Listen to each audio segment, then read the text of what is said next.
Dear students, ये जो आपका लेक्चर है, this lecture is on the आपका इलेक्ट्रिक ड्राइव का जो यूनिट है ये उसके ऊपर है। तो इन दिस लेक्चर हम जो डिस्कस करेंगे बेसिकली ब्रेकिंग का जो फाउंडेशन है, मतलब जो इलेक्ट्रिक ब्रेकिंग का जो कॉन्सेप्ट है या फिर कहीं इंट्रोडक्शन है, वो हम डिस्कस करेंगे कि इलेक्ट्रिक ब्रेकिंग होती क्या चीज़ है और कितने तरह का इलेक्ट्रिक ब्रेकिंग जो है वो हम अप्लाई करते हैं। क्योंकि फिर उसके बाद जब ये कॉन्सेप्ट समझ में आ जाएगा देन आपको ये समझ में आएगा कि अगर हम डीसी सीरीज़ मोटर की अगर हम बात करें तो उसमें कैसे इलेक्ट्रिक ब्रेकिंग काम करता है, और अगर हम इंडक्शन मोटर की बात करें तो उसमें कैसे ये इलेक्ट्रिक ब्रेकिंग जो है हम यूज़ करते हैं। तो ये जो लेक्चर है ये एक ओवरऑल कॉन्सेप्ट है आपका इलेक्ट्रिक ब्रेकिंग के ऊपर, कि क्या चीज़ होता है, कितना तरह का होता है, कैसे हम अप्लाई करते हैं। उसके बाद जैसा मोटर आपका होता है वैसे ही हम उसका जो है वो कनेक्शंस हम चेंज करते हैं या फिर जो मेथड्स है वो हम अप्लाई करते हैं। तो सबसे पहली बात कि इलेक्ट्रिक ब्रेकिंग होती क्या है। इलेक्ट्रिक ब्रेकिंग, देखिए, ब्रेकिंग का मतलब ये होता है कि किसी भी मूविंग पार्ट को आपको रेस्ट में लाना, इट इज़ अ ब्रेकिंग। अब जैसे मूविंग पार्ट है तो मूविंग पार्ट का एक अपना काइनेटिक एनर्जी होगा, ठीक है।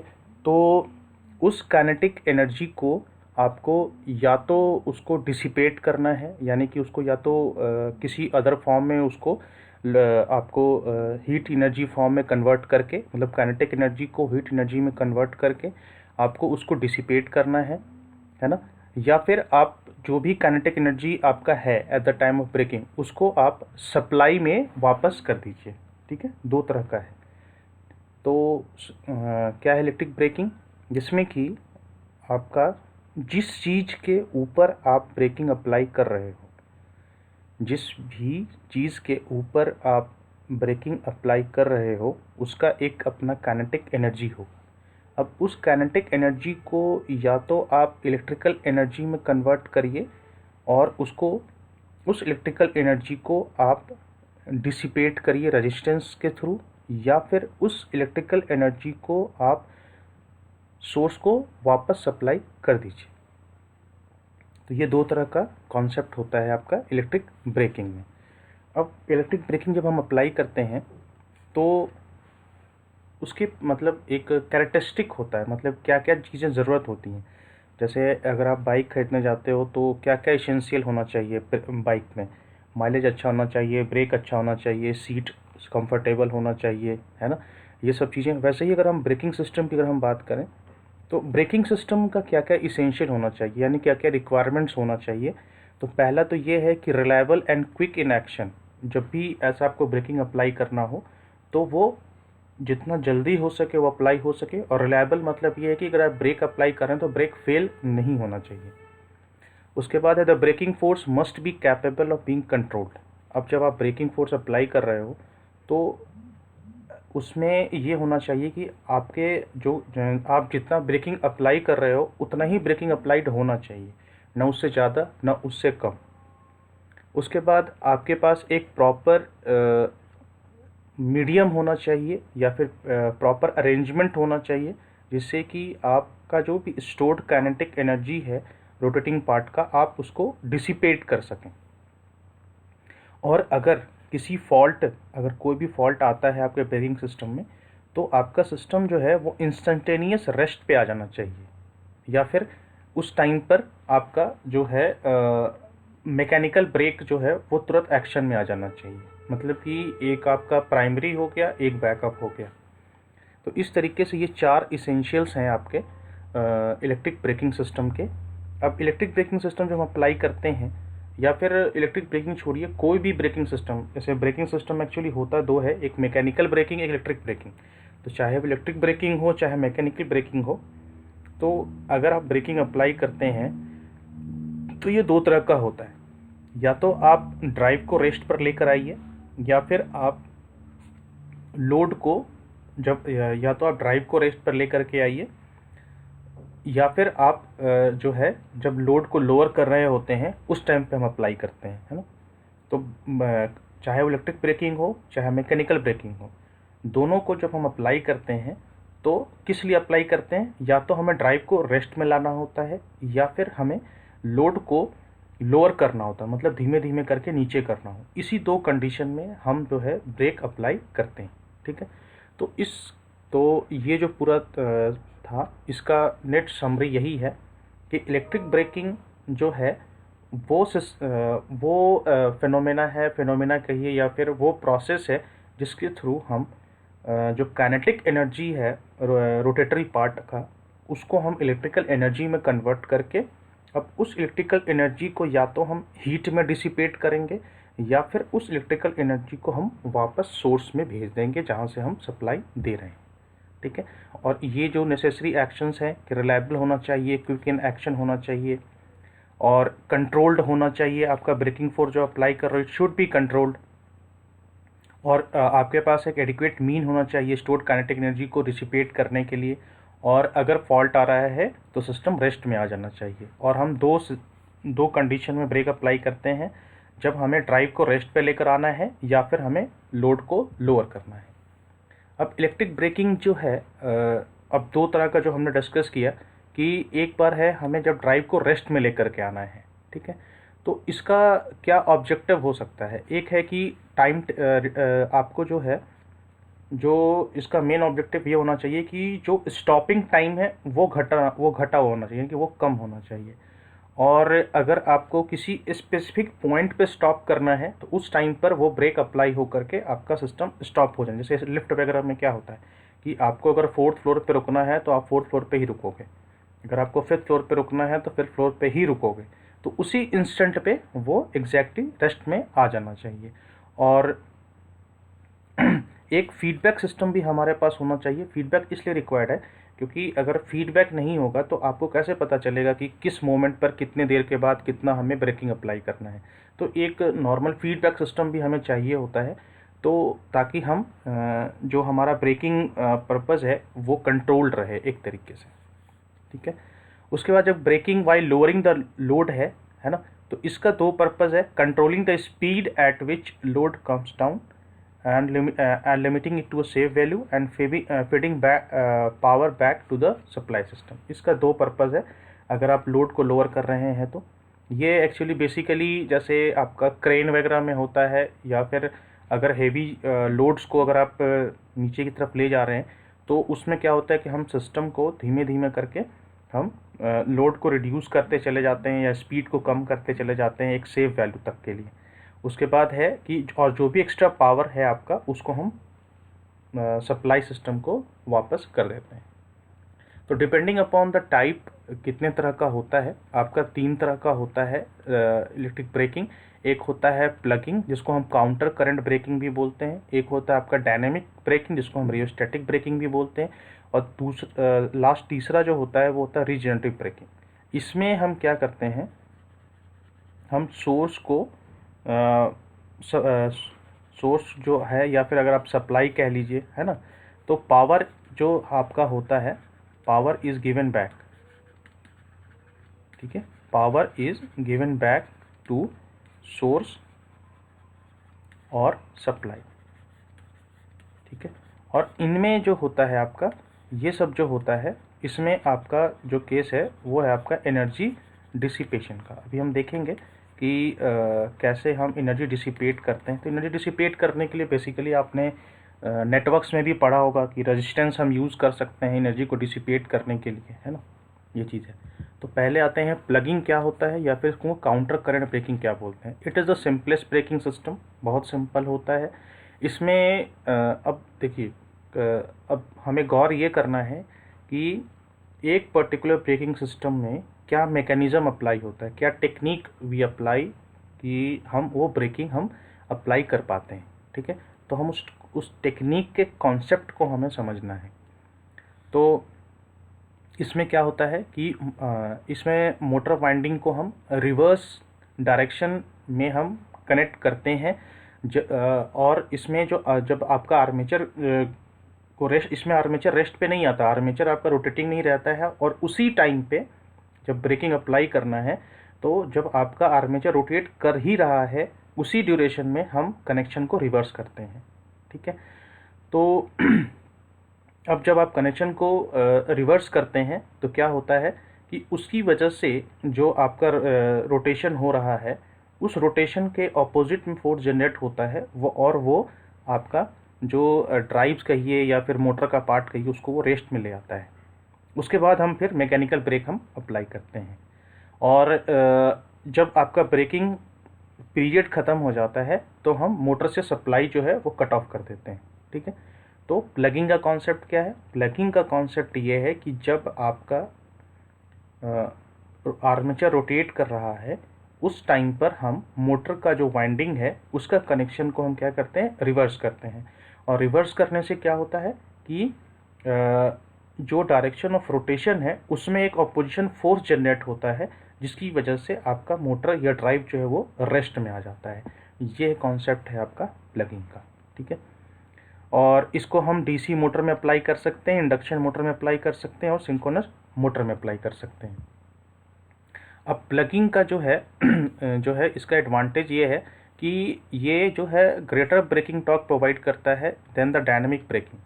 और ये हम तब यूज़ करते हैं जब हमें रैपिड स्टॉप या quick reversal of the speed चाहिए, है ना, when we require the quick reversal of the speed और quick reversal of the direction of the motor और द रैपिड स्टॉप मेथड अगर चाहिए तो वहाँ पे हम ये प्लगिंग अप्लाई करते हैं। अब जैसे ये है आपका रोलिंग मिल्स है, एलिवेटर्स है, प्रिंटिंग प्रेस है, मशीन टूल्स है, इन सब में हम यहाँ पे अप्लाई करते हैं। अच्छा, इसका ड्रॉबैक भी है। ड्रॉबैक ये है कि अब ये देखिए कि इसमें जो है एनर्जी जो है हम सप्लाई से ही हम लेते हैं। जो एनर्जी है, ब्रेकिंग एनर्जी जो है, जो भी एनर्जी हमें चाहिए ड्यूरिंग द ब्रेकिंग, उस एनर्जी को हम सप्लाई से ही लेते हैं। और जो भी एनर्जी आप सप्लाई से लेते हैं और जो स्टोर्ड काइनेटिक एनर्जी है आपका, ठीक है, वो हमें एक रेजिस्टेंस चाहिए होता है जिसके थ्रू हम उसको डिसिपेट करते हैं। तो actually this dissipation of the energy is concern with your loss of energy कहिए या फिर वेस्टिंग ऑफ द एनर्जी कहिए, तो ये चीज़ इसमें होता है। ठीक है, और सबसे इम्पॉर्टेंट चीज़ क्या होता है इसमें कि इसमें मोटर पार्ट्स पे ना शॉक पड़ता है, मतलब झटका पड़ता है एक तरीके, क्योंकि देखिए अब जाहिर सी बात है, अब मोटर घूम रहा है, अचानक आप उसका कनेक्शन को रिवर्स करेंगे तो अचानक से मोटर पे एक झटका पड़ेगा ना, तो उसमें क्या होता है कि कुछ मैकेनिकल फेल्योर्स होने के चांसेस होते हैं अगर आपका मोटर का मैकेनिज्म ठीक नहीं है तो। ठीक है, और इसमें हेवी इनरश करंट होता है at the time of braking, तो इससे भी कभी कभी क्या होता है, मोटर जो है वो गर्म हो जाता है आपका। तो ये इसके कुछ ड्रॉबैक्स हैं जो प्लगिंग या काउंटर करंट ब्रेकिंग के टाइम पर हमें फेस करना पड़ता है। तो कभी कभी 2-3 नंबर का आ जाता है ये कि what are drawbacks of your plugging करके, तो ये आप लिख सकते हैं। उसके बाद है डायनेमिक ब्रेकिंग। क्या होता है डायनेमिक ब्रेकिंग? ये सिस्टम होता है जिसमें कि मोटर को हम कनेक्शन जो आपका सप्लाई है उससे हम अलग कर देते हैं और वो मोटर को हम एज ए जनरेटर रन करते हैं। ठीक है, और इसमें जो है the kinetic energy of the rotating parts of the motor and its driven machines drives a motor as a generator. अब जो भी रोटेटिंग, अब ये एक्चुअली होता क्या है कि अब जैसे समझिए कि कोई भी चीज़ अगर घूम रहा है तो वो घूमना ही चाहेगा, अगर वो रेस्ट में है तो रेस्ट में ही रहना चाहेगा। इसको हम लोग फिजिक्स में बोलते हैं इनर्शिया। ठीक है, फिजिक्स में एक वर्ड है इनर्शिया। इनर्शिया का मतलब ये होता है कि अगर जैसे अगर कोई चक्का घूम रहा है तो अगर आप उसको छोड़ दीजिएगा तो घूमता ही रहेगा, और अगर चक्का स्थिर है उसको अगर आप कोई बाहर से फोर्स नहीं अप्लाई करेंगे तो स्थिर ही रहेगा। तो वो बॉडी का इनर्शिया होता है। तो अब क्या है कि मोटर का अंदर का पार्ट घूम रहा है, अब आप उसको अगर आप उसको सप्लाई हटा भी देंगे तो वो कुछ देर के लिए घूमता ही रहेगा, वो उसका इनर्शिया हो गया। तो उसी चीज़ को हम क्या करते हैं, वही इनर्शिया जो मोटर के अंदर का है उसी को हम क्या करते हैं एज ए जनरेटर के रूप में यूज़ कर लेते हैं, और जो भी एनर्जी काइनेटिक एनर्जी स्टोर्ड है वो फिर आपका रेजिस्टेंस में डिसिपेट हो जाता है। देखिए बहुत ही सिंपल कॉन्सेप्ट है, इसमें इतना कोई हाई फाई साइंस नहीं लगा हुआ है। इसमें बेसिकली क्या है कि जो पहला वाला जो प्लगिंग था उसमें हम सप्लाई के साथ कनेक्शन हमारा जुड़ा रहता था। इसमें डायनेमिक और ब्रेकिंग में क्या है, सप्लाई से कनेक्शन हमने हटा लिया है, हटा करके और जो मोटर का जो कनेक्शन है अब हम उसको एक रजिस्टेंस के थ्रू कनेक्ट कर देंगे और मोटर को आज हम हमेशा जनरेटर रन करेंगे। तो जो भी काइनेटिक एनर्जी जो है वो इलेक्ट्रिकल एनर्जी में कन्वर्ट होकर के और एक्सटर्नल एनर्जी में वो डिसिपेट हो जाएगा। ये है। तो ये बेसिक छोटा छोटा डिफरेंस है हर एक ब्रेकिंग सिस्टम का, मैकेनिज्म का, वो हमें समझना जरूरी होता है। By this method energy required from the supply to the brake the motor is eliminated. देखिए है ना, इसमें मैंने आपको बताया, हम सप्लाई से कोई कनेक्शन नहीं लेंगे, and as compare to the plugging method so it is an advantage. तो इन दिस केस जो है आपको सप्लाई से कोई पावर लेने की ज़रूरत नहीं है, और ये एक सबसे बड़ा एडवांटेज है, क्योंकि जो आपका प्लगिंग था, तो प्लगिंग के केस में क्या हो रहा था कि वहाँ पर आप सप्लाई से एनर्जी ले रहे थे, है ना, वहाँ से आप सप्लाई से एनर्जी ले रहे थे, यहाँ पे उस एनर्जी की रिक्वायर्ड नहीं है। और प्लगिंग में एक चीज़ और हो रहा था, जो आप सप्लाई से एनर्जी ले रहे थे वो एनर्जी आप डिसिपेट कर रहे थे, मतलब कि वहाँ extra amount of the energy loss हो रहा था। यहाँ पे उस चीज़ को हमने मिनिमाइज़ कर दिया। क्यों? क्योंकि सप्लाई से हमको एनर्जी ले नहीं रही, अब जो भी एनर्जी मोटर का है वो डिसिपेट हो रहा है ना, तो ultimately the loss of energy is minimize in this case. ये चीज़ का फ़ायदा है यहाँ। अब ये भी आप अप्लाई कर सकते हैं डीसी मोटर में, सिंक्रोनस मोटर में, इंडक्शन मोटर में, और यहाँ पे इंडक्शन मोटर में वो with a separate source of DC excitation during braking, इस केस में। ठीक है, तो क्या डिफरेंस हमने समझा डायनामिक ब्रेकिंग में? हमने ये पढ़ा डायनामिक ब्रेकिंग में कि डायनामिक ब्रेकिंग वो ब्रेकिंग सिस्टम मैकेनिज्म है, या फिर वो ब्रेकिंग टेक्निक है जिसमें कि हम मोटर को सप्लाई से अलग कर देते हैं, और अलग करने के बाद मोटर को आज हम एज ए जनरेटर रन करते हैं। तो अब एक्चुअली क्या है कि हम रन नहीं कर रहे हैं, वो ऑटोमेटिकली ऑपरेट होगा।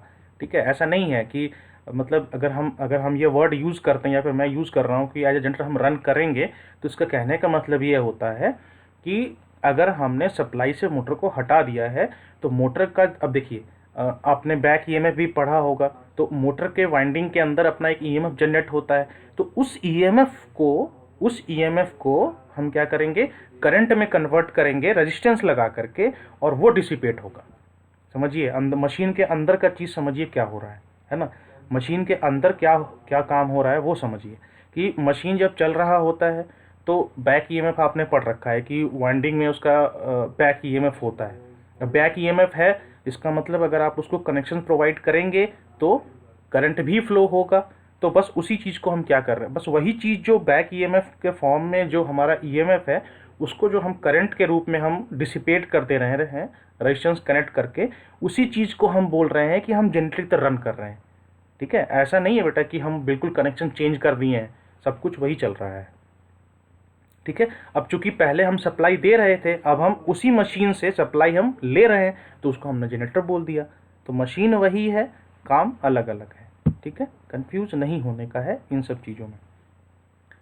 उसके बाद है रीजेनरेटिव ब्रेकिंग। रीजेनरेटिव ब्रेकिंग क्या है? इसमें जो मैंने आपको बताया, इसमें क्या होता है कि जो सप्लाई होता है उसमें हम एनर्जी सप्लाई दे देते हैं, या फिर कहिए कि पार्ट ऑफ द एनर्जी जो है वो आपका सप्लाई के पास चला जाता है, और जो रेस्ट ऑफ द एनर्जी है वो आपका वाइंडिंग में या फिर बियरिंग में लॉस हो जाता है।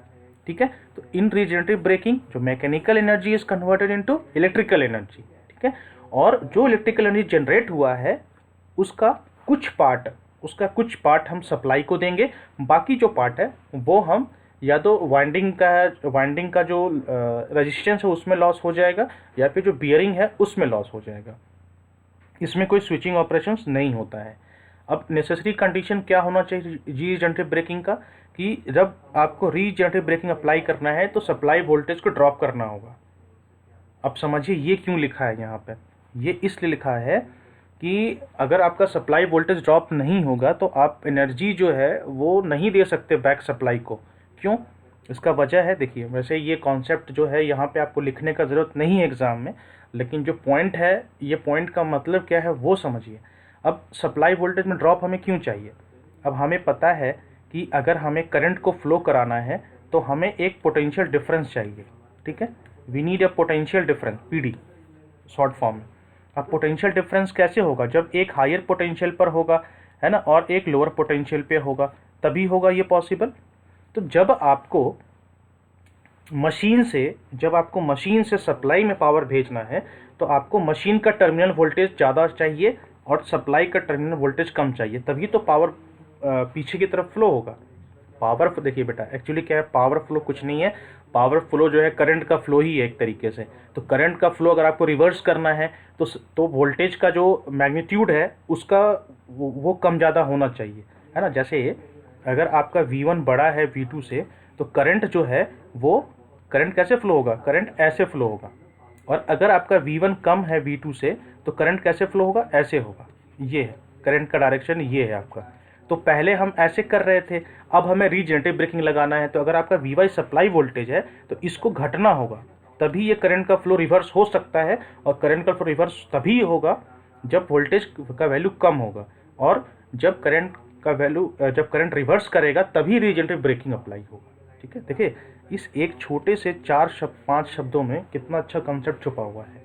उसके बाद ये है कि मोटर जो है ओवर एक्साइटेशन में होना चाहिए। जाहिर सी बात है, मोटर को जब आप ओवर एक्साइट करेंगे तभी एक तरीके से वो जनरेटर मोड में काम करेगा।